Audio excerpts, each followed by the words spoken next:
তো শুভ রবিবার সবাইকে। সবাই কেমন আছো? সবাই নিশ্চয়ই ভালো থাকবে।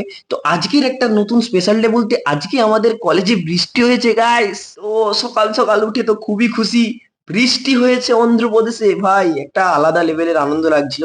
তো তারপরে একটু মন হলো একটু যাই বাইরের দিকে ঘুরে আসি, ওয়েদারটা কিরকম একটু অনুভব করতে থাকি। তো সেই ক্ষেত্রে বাইরের দিকে এগিয়ে দেখি বাবু এমন বৃষ্টি হয়েছে আম বাগানে একদম জল ভরে গেছে। তো সেই ক্ষেত্রে আর কিছু না দেখি এমনি আমি এগোতে থাকলাম আমাদের ক্যাম্পাসটা একটু ঘোরার জন্য। তো দেখতে পাচ্ছ সবাই প্রায় বেরিয়ে গেছে আর গাছ তো প্রায় দীর্ঘশ্বাস ফেললো এতদিন পর যে ভাই বৃষ্টি হয়েছে। তো দেখতে পাচ্ছ আমাদের পতাকাটা খুব সুন্দরভাবে উড়ছে। তো আমাদের ক্যাম্পাসটা মোটামুটি খুবই সুন্দরভাবে সাজিয়েছে। তো সেই ক্ষেত্রে আমি আর কিছু বক বক না করে ফাইনালি আমি একটু হাঁটতে হাঁটতে আমারও গরম লেগে যায়। এবং তারপরে গিয়ে বন্ধুদের সাথে আলোচনা করতে করতে দেখলাম যে চলো আজকে কিছু খাওয়া যাক। সেই ক্ষেত্রে আমরা বিরিয়ানি অর্ডার করলাম। তারপরেই আমরা বিরিয়ানির জন্য ওয়েট করতে থাকলাম নদীর মিডিলে একটা চেয়ারের উপরে বসে। আর ভাই বসে আছে ফুটপাতে, দেখতেই পাচ্ছ তুমি। ফুটপাতে বসে বসে গার্লফ্রেন্ডের সাথে কথা বলতে বলতে যাচ্ছে এখন। তারপরে আমাদের বিরিয়ানি চলে এলো। তো আমি তো একদম জোর কদমে শুরু হয়ে গেলাম বিরিয়ানি খাওয়া। তো আমি একদম শের, আলাদা রকম ভাবে গপ গপ খেতেই থাকলাম।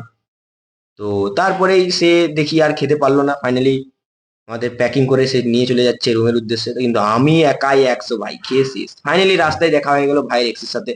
তো দেখতে পাচ্ছ তার এক্স একদম ক্যামেরা কাছে নিয়ে যেতেই পদে তুলে পালালো ছুটে। তো সেই ক্ষেত্রে আর কিছু না করে আমরা এখন আবার চলে গেলাম কিছু জিনিসপত্র নিতে। এর ব্লগ থেকে সবকিছু কাজ শেষ করার পর জিনিসপত্র নিয়ে আমি রুমে চলে গেলাম এবং রুমে গিয়ে সবাই একটু গল্প করতে থাকলাম এবং দাদাটা কালকে ঘর যাবে খুবই খুশি। তো তারপরে আমি আমার কাজে ব্যস্ত থাকলাম। গুড বাই সকলকে।